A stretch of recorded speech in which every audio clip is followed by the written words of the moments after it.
curiosity. Tim, I would like you to introduce our guest speaker, please. I am super excited to be able to introduce Kalika to everybody, and so appreciative that she's tuned in so early in the morning to present to us.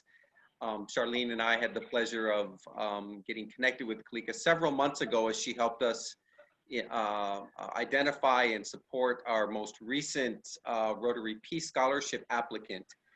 Kalika is an educator, she's a peace advocate and a visual media specialist. She is the founder of a student-run peace association and an online journal called Pacem. Kalika is currently a Ph.D. student at the National Center for Peace and Conflict Studies at the University of Otago. And she works remotely as a communication assistant in the Division for Prosperity at the United Nations Institute for Training and Research in Hiroshima. She's also a Girls Guide leader in Dunedin and volunteers with education-based peace initiatives in Hawaii. She is absolutely worldly as she's connected across the globe. She holds a master's degree of arts and peace studies from the International Christian University in Japan. And that degree was funded by the Rotary Peace Scholarship Program. She was a Peace Corps volunteer in Cameroon in 2011 and 2013, a Teach for America Corps member, and she was nominated as a Duke University Humanitarian Action Fellow. She's a writer. She's just absolutely amazing, and I'm sure that we'll learn more about her as she talks to us about her peace work, as well as some of the work that Rotary is doing around peace in the world. So again, welcome, Kalika. Yay!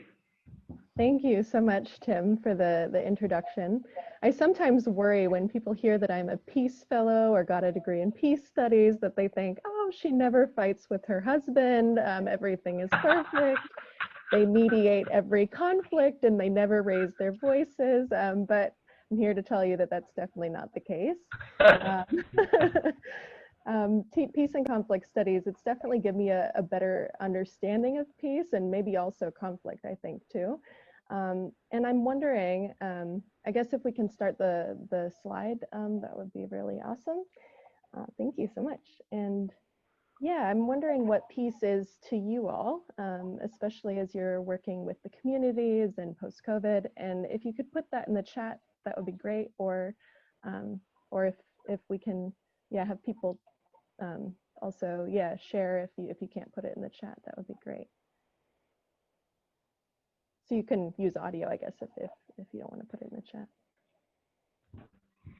So what is peace to you? I see justice coming in the chat. Yep, equity. Oh, yep. Oh, excuse me, does it come with audio? Oh, can you hear me all right? Yes, I can hear. Oh, okay. So does your slide come with audio? Oh, no, there's no audio in the slides. Okay, Yeah, okay. I'll just talk, yeah. Yeah, thanks though for asking, Junichi. Okay, so I see calmness, negotiation, relaxation. Yeah. Yeah, negotiations. Yeah, yeah. Respect for a variety of opinions. Yeah, thank you for sharing, everyone.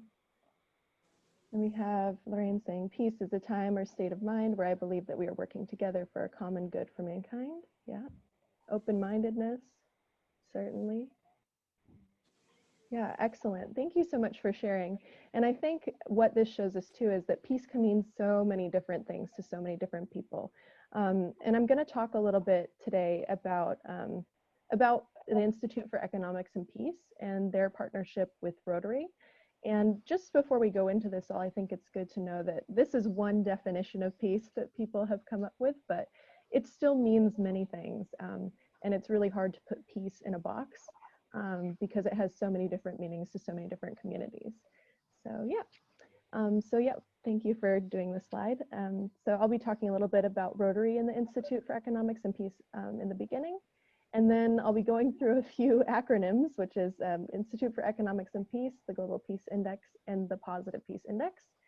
And then lastly, I'll be talking a little bit about COVID-19 and the Peace Report and some other maybe useful resources. Next slide.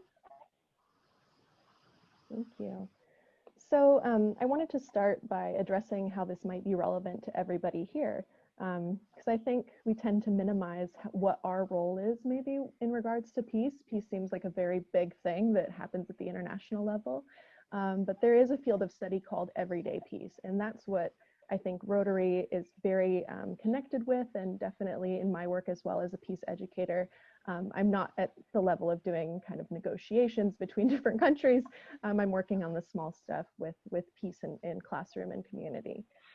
So Rotary entered into a partnership with the Institute for Economics and Peace, and it actually is, the partnership really makes a lot of sense because Rotary is so connected to communities. So as the Institute for Economics and Peace was looking for a way to objectively define peace, what better way than to partner with Rotary, since it has that connection to community. So over the lockdown, I had the chance to take part in a course. So this was, I think, back in March, April here in New Zealand. We were under lockdown and email came up for the IEP course. And so I took a course to better understand some of IEP's facets as an IEP ambassador. And I wanted to, next slide. I wanted to talk a little bit about kind of also how you can get involved with potentially if you're interested in taking a course, or even today just kind of reframing what we're thinking about in terms of strategy when we look at peace in our communities and some of the responses that we have to things like COVID or in building community cohesion. Next slide. So yeah, these are the Rotary areas. Some of them you're probably very familiar with. And I also listed alongside it some of IEP's or the Institute for Economics and Peace's areas that they work in as well. So IEP is really concerned with the promotion of positive peace in a lot of ways. So these areas that they have are about building peace in community. And one of Rotary's main ones on the left with the dove is also about promoting peace. So I was curious, again, if you could use the chat, are there any specific ways that you feel that District 5000 is addressing promotion of peace? And you can reference some of the IEP areas. So the areas in blue are kind of ways that we might promote peace according to IEP. And if you feel that there's something outside of that that you'd like to include, that's also fine. So yeah, what are ways you feel that this district or even the club are addressing promotion of peace?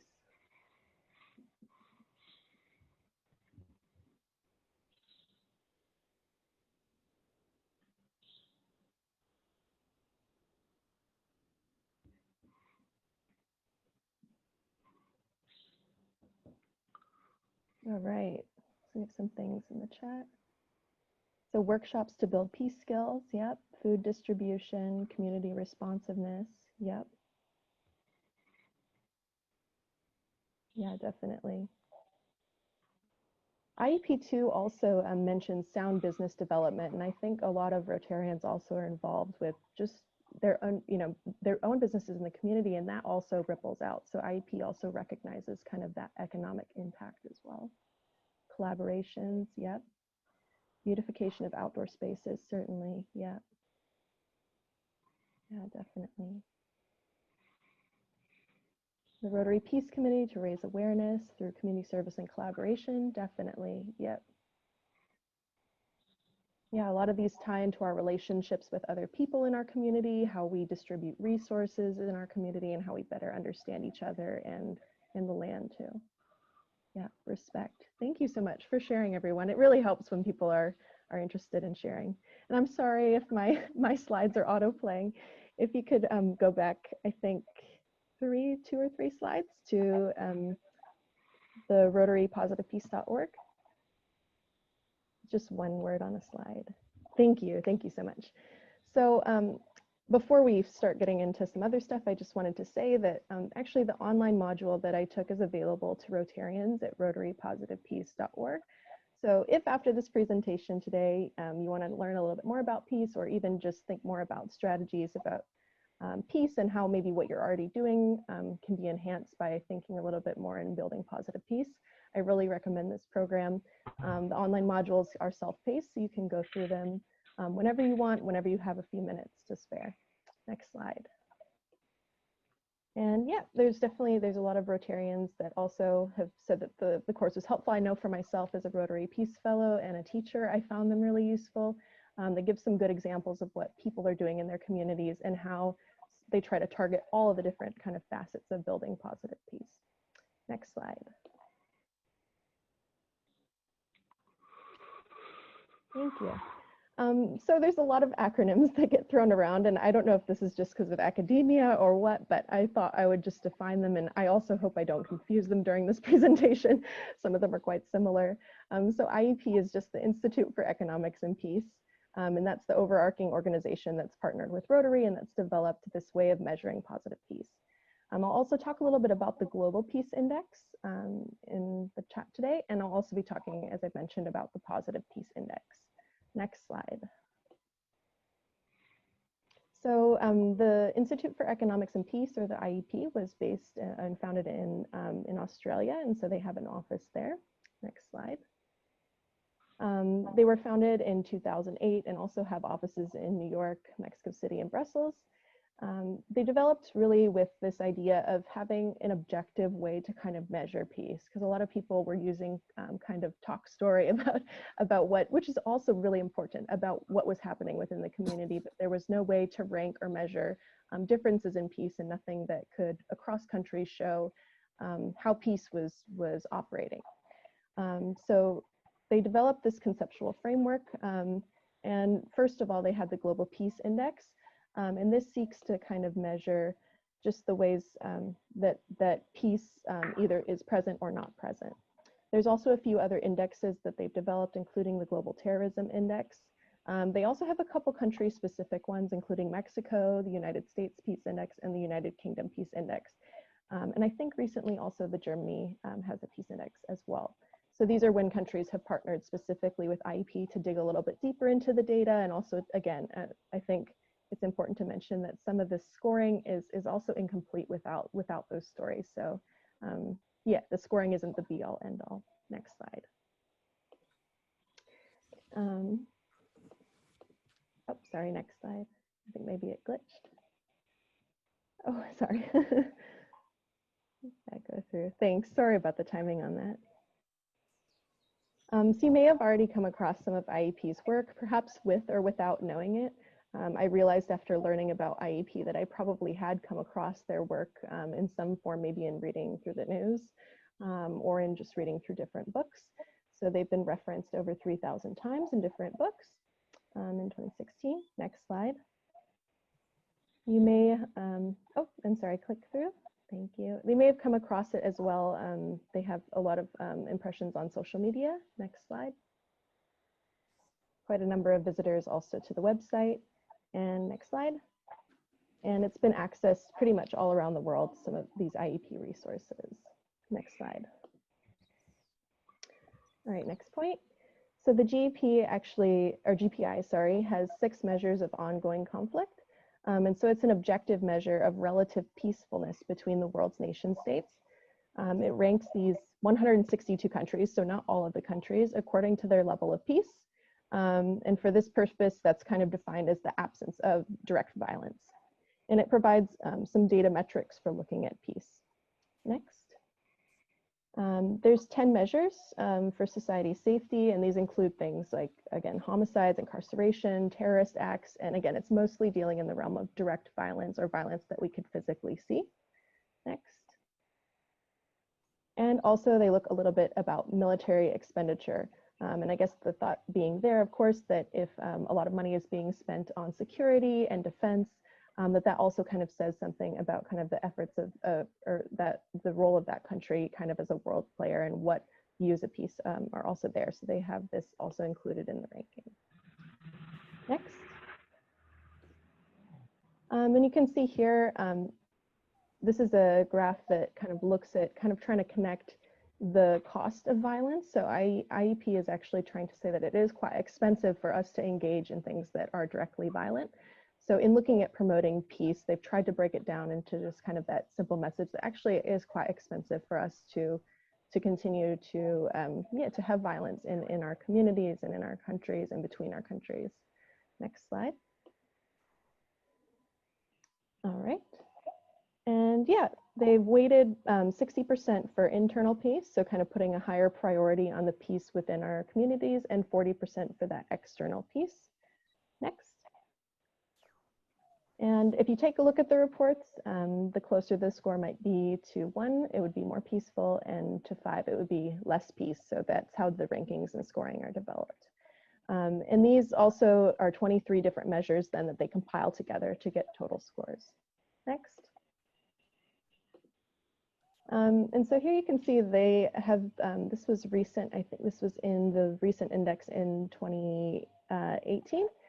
So these are the different countries that have seen significant improvements in peace. Unfortunately, this year, Armenia and Azerbaijan, these definitely have gone down. But previously, Armenia and Azerbaijan had a very remarkable kind of jump in peace from before. So I think this also helps because it's not looking, the report is not solely just who is at the top of the list, okay, that must be the best country, but also which countries are making improvements and gains in peace, actually. And I think that's important as well. Next. And I have this quote here by the founder of IEP, Steve Kalea. He says constructive criticism is always welcomed, and one of the challenges with doing these type of indexes is obtaining accurate statistics across all countries measured. As someone who's in a PhD program, IEP is also, it definitely is critiqued as well. The rankings and scorings can't measure everything that's happening in our communities. And also sometimes when we tend to generalize, they can kind of reinforce maybe systemic inequities or perceptions that we have of certain countries. So there's good and bad parts to being able to rank countries based on their peace across kind of an objective, quote unquote, objective measure. Next slide. And one of the other drawbacks as well, thank you, is that the GPI or the Global Peace Index has some areas that it doesn't include. Thanks. It doesn't include all countries. So if the population is less than 1 million, it's not included in the list. Next. One of the things too that might be quite relevant, I think, as it's come into media post-COVID, is also thinking about gender-based violence or GBV. That's not included in the totals, and violence against children is not necessarily included as well. Next. My current advisor actually researches on suicide and peace, and this is also something that is lacking in the total, and that is also one of the top. It's in the top, I think, 20 of ways that of deaths worldwide. Usually suicide ends up being in that top 20, so that's also not included within the list. And next. Things like animal abuse are also not included. It focuses only on individuals and states. So definitely there are some areas that it is lacking within. So yeah. Next. All right. And I put here for a side-by-side comparison. This is what the GPI in 2020, well, 2020, beginning of the year, January, looked like from the top and the bottom. You can see that Iceland had the highest score. At the bottom was Afghanistan. So I've cut out the middle just for simplicity's sake. There's quite a number of countries that are within the middle. So you can see there kind of where all the different countries have fallen based on their scoring system. The nice thing too with these reports is you can go back and also look at years and see where countries have improved and if they've moved up or down the list. And so quite interesting to think about. I was wondering if anyone in the group has any questions or thoughts after looking at this list, or some surprises. I know it's not totally inclusive, but I'd just like to take a breather. And if someone has some thoughts about the list or would like to pose a question in the chat or audio, that's fine. I had a question. Yeah, sure, Steve. This is Steve. For peace, I have a question no one's been able to answer. I lived with 4 women for over 20 years and been working on peace. Can you help me? You're a brave soul for living with 4 women for 20 years. Yeah. No, I guess this is where I come across the same thing. I had a friend call me the other day, and she's Armenian American. She's part of the diaspora. And she asked me, she said, what can be done to try to solve the conflict between Armenia and Azerbaijan? And I think also too, within our families, within our friend groups, that's one of the big questions I think that we all have is, is there some sort of way to achieve peace? Unfortunately, I think the answer is it's always really complicated, especially living with 4 women, definitely complicated. And it varies according to the situation. And so that's one of the other issues too with making kind of these generalizations. I think IEP provides a very good resource by trying to do a ranking, but everything is much more complicated than a simple list. So there's things that are left out. And as we look at peace or how to build peace, at the beginning, I asked you, what do you all think peace is? Because just because IEP says it's something that builds positive peace doesn't mean that's the only way. So I hope that's helpful in answering your question. Sorry, it was kind of a non-answer, Steve. Oh, the US ranking. Yeah, you're right. Somebody in the chat put that the US ranking wasn't in there. I think the US, I might misspeak here. I think they were within the top 50, but for 2020, I'm not sure the exact ranking.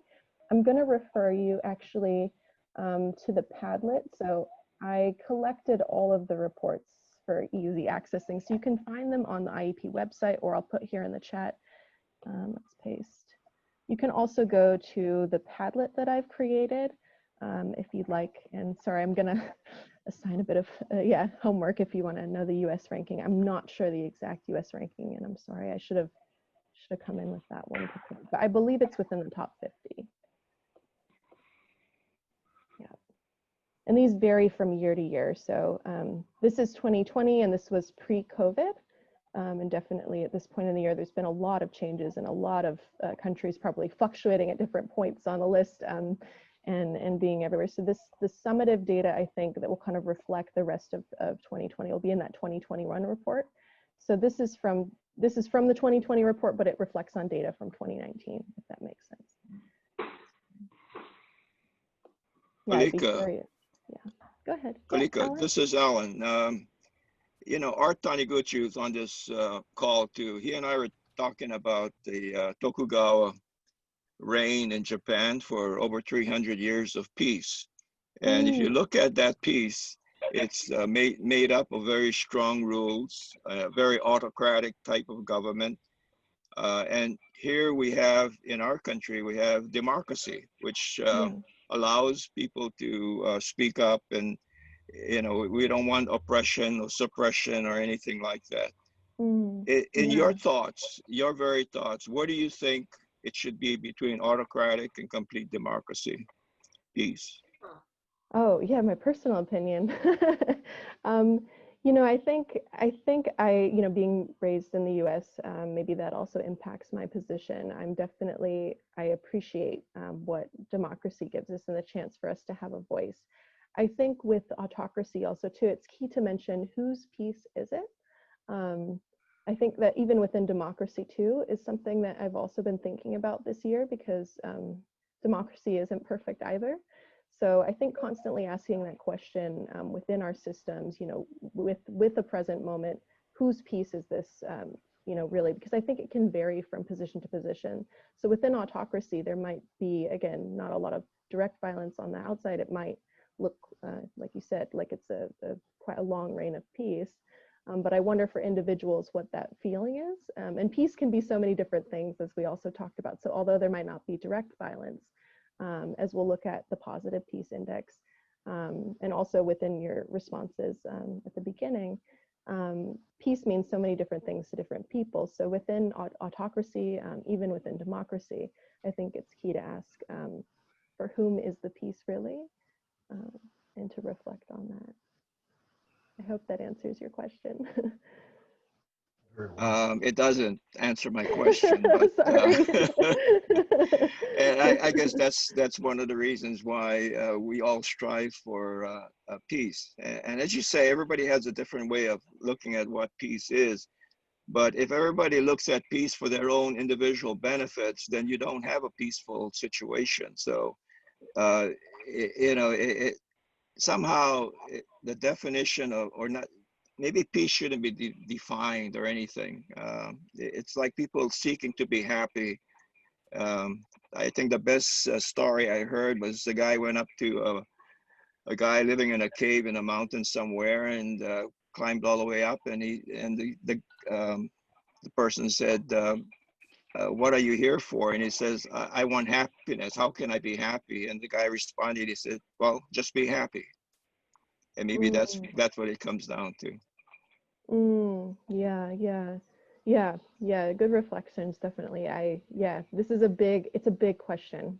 What is peace, and finding out what system would be best too. I don't know that it's sometimes possible to answer. And unfortunately, I guess that's what a peace studies degree does, is that sometimes you go in with questions and you sometimes leave with more questions. So thank you for your reflections, Alan. Sorry I didn't quite answer the question. I have a question in the chat from, I have a few things in the chat. We have Charlene's commenting that democracy is messy. Yeah, I mean, governing is definitely, any kind of governing has, there's pluses and minuses. Nothing is perfect. Things can be quite messy. And democracy as well. Do the riots and violence happening in the US cities affect the US ranking? I think, that we'll have to see. I have a feeling yes, it will. That's from Sharon. But yeah, January 2021 is when the next report will be out. And yeah, it will be interesting. It should, I think they try to tally within the US. I think it helps that we have kind of a federation of states. I think they'll try to take from that state data to compile that big total. And this is where I'm not an economist. So what the IEP actually does in terms of their kind of measuring peace across those 20 some points, they do some kind of complex calculations there. You can read more about what things they're actually putting in within that report. There's quite a number. And we have from Junichi, no war, no disaster, no pandemic. Yeah, I know these ideals in society. If we had peace, it's kind of, like Alan said, there's some kind of, being happy, it's kind of being unattainable. For scholars, this is presented kind of a problem because we actually sometimes can't define peace, or peace gets defined in many different ways. But yeah, I guess sometimes, I like to think maybe that's the beauty in it, is that we each have some different opinions and feelings about what peace means. Oh, yep, and only a few minutes left. I'm fine to skip over. I can go over. I see that, yeah, my timer rang as well. So I'll actually, I can stop here. It's fine. I might just skip to the last slide and just encourage people, well, second to last. Well, actually just last slide, if you can skip to the last one, or I can post it in the chat. There's my email contact. If you're really inspired by this or have questions, feel free to contact me. And I'm not sure if it can be shared, if you can share the presentation, some of the links in there if you'd like to read more. I'm sorry, time doesn't allow me to present more on the Positive Peace Index, but thank you guys for being so active in participation, and I really appreciate it. Hey, thank you. And I'd like to also add one more thing. We did release a report, if you're interested in COVID and peace specifically and COVID's impact. IEP recently released a report on that. So if you're looking specifically for some information on COVID, either go to the Padlet, I've uploaded it there, or to the IEP website. Thank you. Yay! Yay! If you're interested in seeing her PowerPoint, I have it. You can email me and I'll mail it to you. She does have some good resources that are in there. Thank you so much for being a part of our Rotary meeting.